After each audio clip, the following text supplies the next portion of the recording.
Hello guys, welcome back to my channel. This is the second video of Google Sheet series.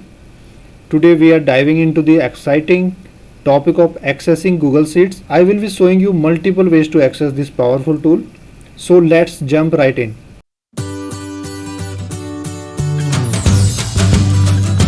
So guys, the first method is using a web browser. Simply open your preferred web browser and sign in to your Google account. Locate the 9 dots icon, also known as the Google Apps or App Launcher, in the top right corner of the browser window. A drop down menu will appear. Scroll down or navigate through the menu to find the Sheets icon. Click on the Sheets icon.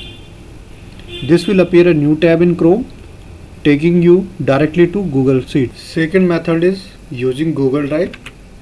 Let's suppose you are in Google Drive. Open the left side of the screen. Click on the new button. Located near the top left corner, a drop down menu will appear. From the drop down menu, select Google Sheets. This will open a new Google Sheet in new tab. Now let me introduce you to my favorite method, the direct URL. It's easiest way to open a Google Sheet.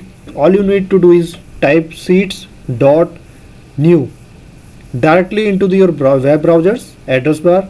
This will instantly create a new Google Sheet for you. It's quick and hassle free. And let's move to the next option.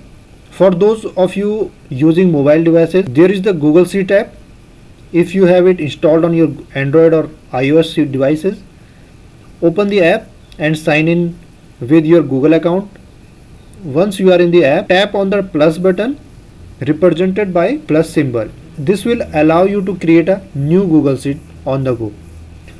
So my friends, these are the various methods to open a new Google Sheet. Choose the method that suits your preferences and the device you are using.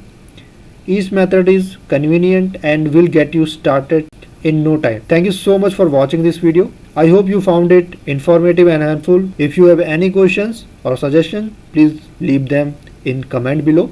Don't forget to subscribe my channel for more exciting content. Until next time, happy learning.